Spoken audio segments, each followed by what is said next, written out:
साल 1999 के मई के महीने में एक 14 साल की लड़की हांगकांग पुलिस स्टेशन जा पहुंचती है।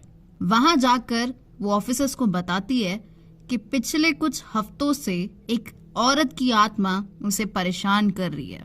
वो पुलिस को ये भी बताती है कि उस औरत की आत्मा उसे हर बार इलेक्ट्रिकल वायर से बंधी हुई दिखती है, जिसके बाद उन इलेक्ट्रिकल वायर से वो औरत टॉर्चर होती है और मर जाती है।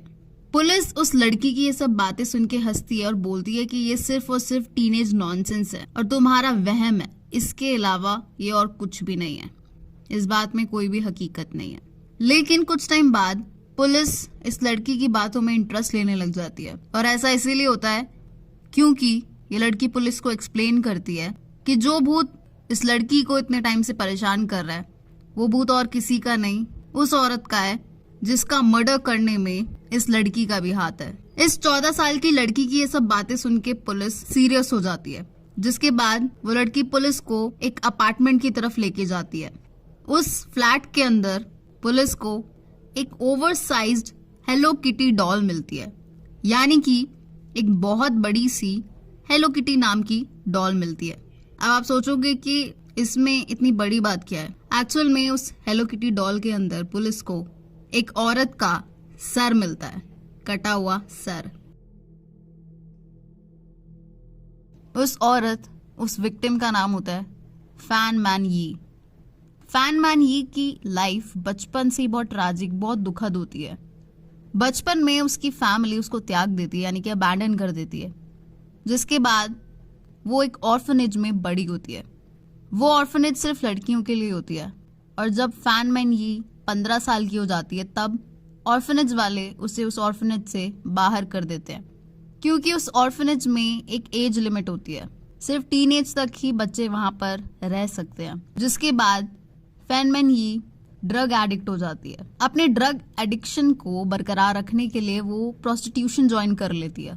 जब वो 23 साल की हो जाती है तब वो प्रोस्टिट्यूशन छोड़ देती है। वो ऐसा इसीलिए करती है क्योंकि जिस बीच वो प्रोस्टिट्यूशन में थी उस टाइम पे वो एक आदमी से शादी करती है जो कि एक ड्रग डीलर होता है। उसके साथ वो एक बेटे को जन्म देती है, लेकिन उसका पति बहुत ज्यादा अब्यूजिव होता है और वो अपने बच्चे को एक अच्छी लाइफ देना चाहती है, जिसके लिए वो अपने हस्बैंड को भी छोड़ती है, प्रोस्टिट्यूशन भी छोड़ती है और ड्रग्स लेना भी छोड़ देती है, यानी कि वो अपने बच्चे को एक बेटर क्वालिटी ऑफ लाइफ देना चाहती है।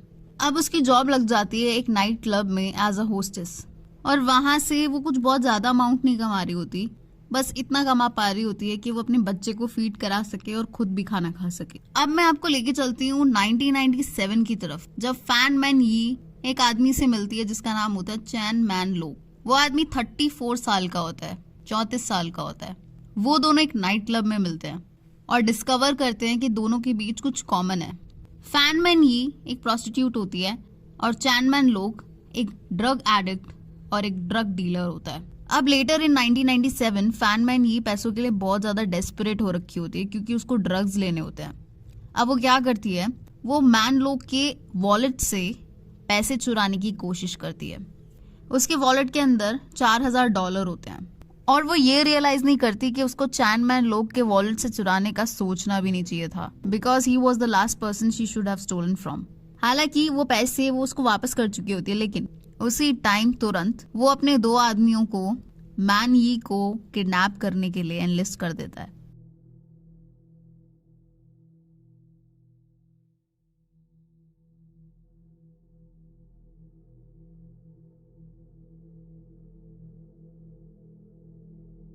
अब उसकी इंटेंशन होती है कि वो मैन यी को प्रोस्टिट्यूशन में फोर्स करेगा और जो पैसे वो कमाएगी वो सारे वो रख लेगा। वो इतना ज्यादा चिढ़ जाता है कि अब वो सोचता है कि मैं इसका यूज करूंगा, और इसकी इतनी हिम्मत कैसे हुई कि इसने मेरे वॉलेट में से पैसे निकाले।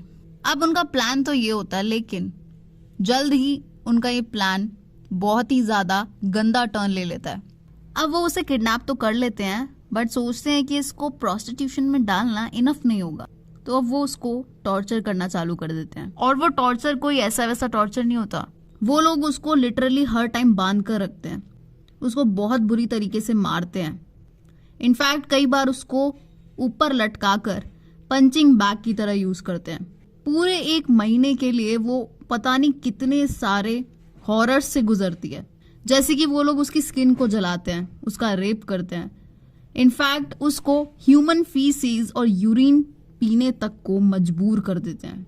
और अगर वो ऐसा करने से मना करती है तो उसको और पीटा जाता है और टॉर्चर किया जाता है। इनफैक्ट टॉर्चर खत्म होने के बाद वो उसको फोर्सफुली स्माइल करने को बोलते हैं। वो कहते हैं कि हमारे पीछे रिपीट कर कि तुझे टॉर्चर होने में बड़ा मजा आता है, और उसे मजबूरन ये बात बोलनी पड़ती है, रिपीट करनी पड़ती है, क्योंकि अगर वो ऐसा नहीं करती तो उसके साथ और ज्यादा बुरी चीजें की जाती हैं। उस लेडी के साथ जो सब हो रहा होता है वो अपने आप में एक बहुत ही ज्यादा भयानक चीज है, लेकिन उसके अलावा एक और भयानक चीज भी है, और वो ये है कि वो 14 साल की लड़की जो पुलिस के पास उस लेडी का मर्डर रिपोर्ट करने पहुंचती है, वो भी इस टॉर्चर में शामिल होती है।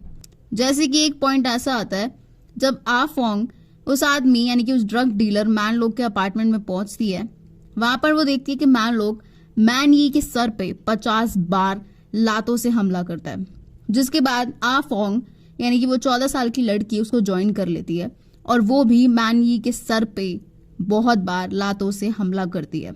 जब उसे पूछा गया कि ऐसा क्यों किया तुमने उस लड़की के साथ, तब आ फोंग ने बोला कि मुझे ऐसा लगता है कि हम सब ये सारी चीजें मैन यी के साथ सिर्फ और सिर्फ फन के लिए कर रहे थे, यानी कि उन लोगों के लिए सब एक फन था, किसी को टॉर्चर करना, किसी को दर्द देना। अब 1 महीने की टॉर्चर के बाद आ फोंग डिस्कवर करती है कि मैन यी रातों रात मर गई है। अब चैनमैन लोग और उसके आदमी ये आर्ग्यू करते हैं कि वो ड्रग ओवरडोज से मरी है, जो कि उसने खुद से लिए थे, लेकिन काफी सारे एक्सपर्ट्स ने ये स्पेक्यूलेट किया कि वो उन इंजरीज से मरी थी जो उसको टॉर्चर करते हुए मिली थी। जब उन्हें पता चलता है कि मैन यी मर गई है, तब वो आदमी लोग यानी कि वो ड्रग लॉर्ड और उसके आदमी लोग क्या करते हैं, वो मैन यी की बॉडी को अपार्टमेंट के बाथटब में डाल देते हैं, जिसके बाद वो उसकी बॉडी के छोटे छोटे टुकड़े करते हैं, वो भी एक सॉ से। अब टुकड़े करने के बाद वो लोग उन टुकड़ों को इंडिविजुअली कुक करते हैं, और वो ऐसा इसलिए करते हैं ताकि उसकी बॉडी डिकम्पोज ना हो और रॉटन फ्लैश की स्मेल ना आए, यानी कि मांस की स्मेल ना आए। अब वो जिस गैस स्टोव पे अपना डिनर रेडी कर रहे होते हैं, उसी सेम गैस स्टोव पे वो लोग पतीला रखते हैं जिसके अंदर पानी को बॉईल करते हैं। पानी बॉईल करने के बाद वो उस विक्टिम के शरीर के टुकड़ों को बॉईल करते हैं, और बॉईल करने के बाद उन टुकड़ों को पॉलिथीन में डाल के कूड़ेदान में फेंक देते हैं। लेकिन उसका सर वो बचा लेते हैं। सर बचाने के बाद वो लोग उसी स्टोव पे, उसी बर्तन में उसका सर बॉईल करते हैं। और सबसे डिस्गस्टिंग बात यह है कि जिस स्पून से वो डिनर को स्टिर कर रहे होते हैं, उसी सेम स्पून से वो उसके हेड को और उसके बॉडी पार्ट्स को भी बॉईल कर रहे होते हैं। अब उसके हेड को बॉईल करने के बाद वो लोग क्या करते हैं, उस ओवरसाइज्ड हेलो किटी टॉय को लेते हैं और उसके अंदर उसके हेड को डालकर उस हेलो किटी टॉय को सिल देते हैं, जिसके बाद वो फैनमैन यी के दांत और बहुत सारे इंटरनल ऑर्गन्स को स्टोर करके रखते हैं एक प्लास्टिक बैग में। यानी कि ये कुछ चीजें होती हैं जैसे कि हेड, दांत और इंटरनल ऑर्गन्स, यही बचते हैं फैनमैन यी के।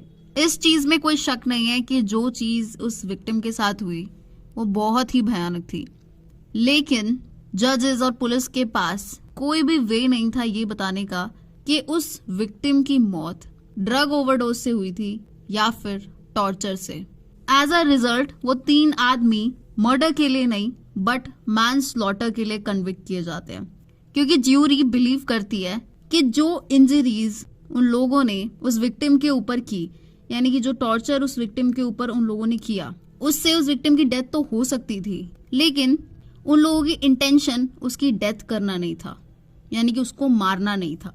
जिसके बाद वो तीनों आदमी लाइफ इन प्रिजन के लिए सेंटेंस किए गए with the possibility of parole in 20 years। So आपका क्या कहना है हेलो किटी मर्डर में उस विक्टिम के साथ जो हुआ और उसके बाद जो जजमेंट निकली, क्या वो फेयर थी?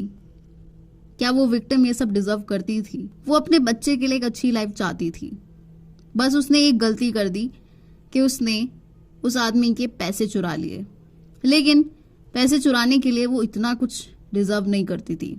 कई बार तो ऐसे केसेस सुन के इंसानियत से विश्वास ही उड़ जाता है। सो आपका क्या कहना है इस केस के ऊपर? कमेंट करके जरूर बताइए। तो चलो मिलते हैं नेक्स्ट स्टोरी में। Till then thank you so much and bye bye.